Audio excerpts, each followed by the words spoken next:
Assalamualaikum warahmatullahi wabarakatuh. Perkenalkan, saya Nur Awalia dari kelas Manajemen A Fakultas Ekonomi Universitas Indonesia Timur. Saya akan membahas tentang manajemen pelayanan koperasi. Dalam hal ini, kita akan membahas 3 rumusan masalah.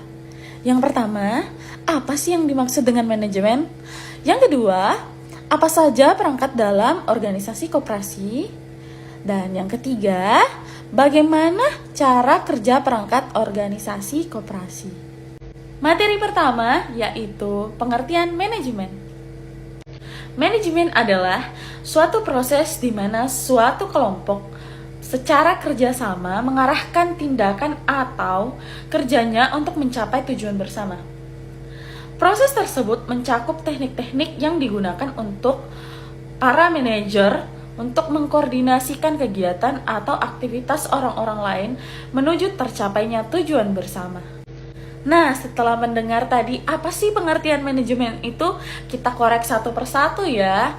Nah, manajemen itu berasal dari bahasa Inggris yaitu manage, yang berarti mengurus, mengelola, mengendalikan, mengusahakan, dan memimpin. Nah, sedangkan ilmu manajemen adalah suatu ilmu yang mempelajari bagaimana cara mencapai tujuan dengan efektif dan efisien dengan menggunakan bantuan atau melalui orang lain. Yang kedua, perangkat organisasi. Struktur organisasi dapat diartikan sebagai susunan dan hubungan antara kelompok dan antar posisi dalam suatu organisasi. Struktur organisasi menunjukkan hierarkinya organisasi dan struktur yang berwenang. Secara umum, struktur dan tatanan manajemen koperasi Indonesia dapat dirunut berdasarkan perangkat organisasi koperasi, yaitu yang pertama ada rapat anggota, yang kedua ada pengurus, yang ketiga ada pengawas, dan yang terakhir ada pengelola atau manajer. Yang ketiga ada kerjasama antar koperasi. Sebelum kita melakukan kerjasama antar koperasi, kita akan memerlukan beberapa hal. Yang pertama yaitu rapat anggota. Anggota memiliki kekuasaan tertinggi dalam koperasi. Kenapa demikian? Karena forum rapat anggota sering sekali secara teknik disebut RAT atau rapat anggota tahunan. Pembahasan dan pengambilan keputusan sebagai persoalan di koperasi hanya ditetapkan dalam rapat anggota.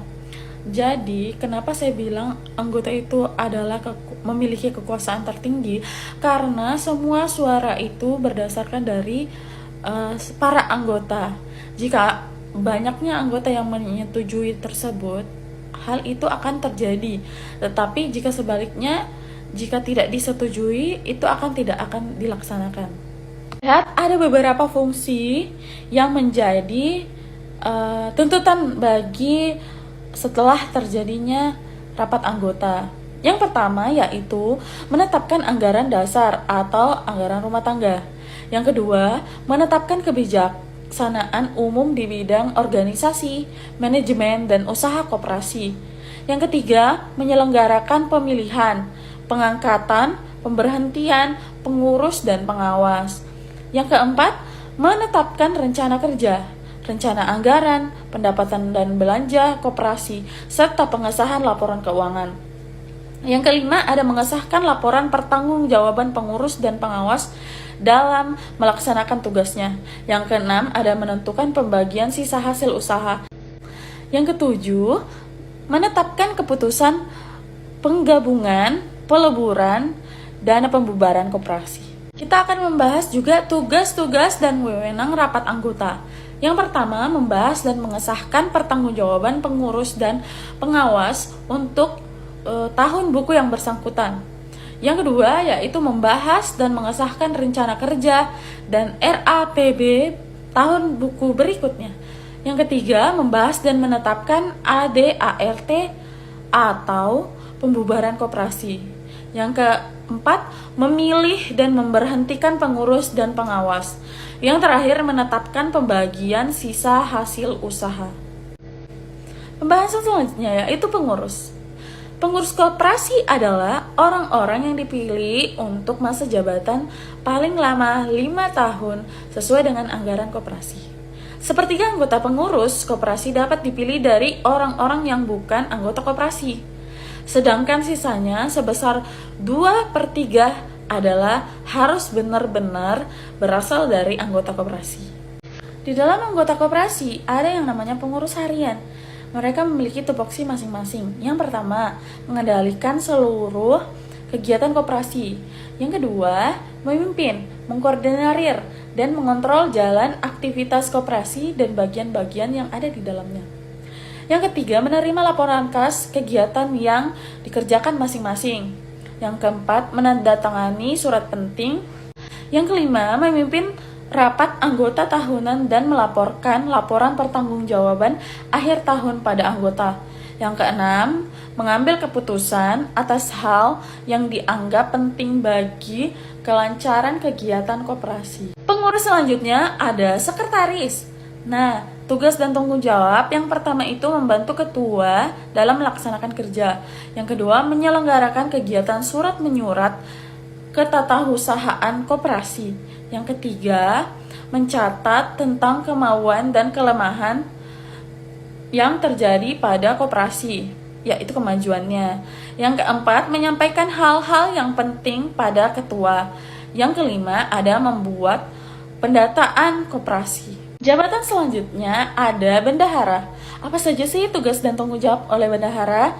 Yang pertama, merencanakan anggaran belanja dan pendapatan koperasi. Yang kedua, memelihara semua harta kekayaan koperasi.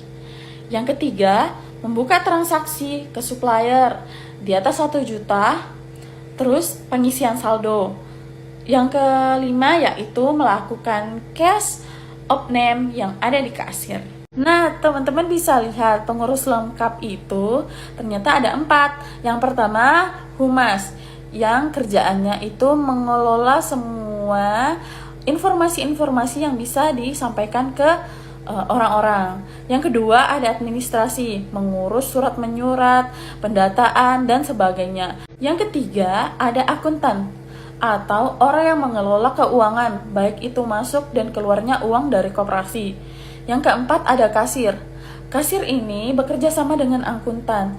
Jika ada perintah dari akuntan, kasir baru bisa mengeluarkan uang atau menerima uang. Yang ketiga, ada pengawas. Pengawas atau yang disebut dalam bahasa Inggrisnya yaitu controlling adalah merupakan salah satu fungsi dari manajemen. Beberapa buku menggunakan istilah pengendalian untuk fungsi ini. Pengawas adalah perangkat organisasi yang dipilih dari anggota dan diberi mandat untuk melakukan pengawasan terhadap jalannya roda organisasi dan usaha koperasi. Pengawas organisasi merupakan suatu badan struktural organisasi koperasi. Yang keempat, ada manajer. Manajer atau pengelola dapat diklasifikasikan menurut tingkatnya dalam organisasi atau menurut ruang lingkup kegiatan yang dikelola manajer yang menjadi tanggung jawabnya.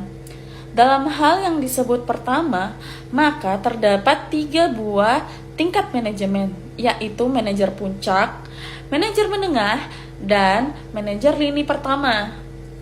Seseorang top manager bertanggung jawab kepada pengurus dan pengurus bertanggung jawab kepada anggota-anggotanya. Nah, kita sudah sampai ke bab penutup. Jadi, sebagai kesimpulan, pengertian manajemen secara umum adalah suatu proses yang terdiri dari rangkaian kegiatan seperti perencanaan, pengorganisasian, penggerakan, dan pengendalian atau pengawasan yang dilakukan untuk menentukan dan mencapai tujuan yang telah ditetapkan melalui pemanfaatan sumber daya manusia dan sumber daya lainnya.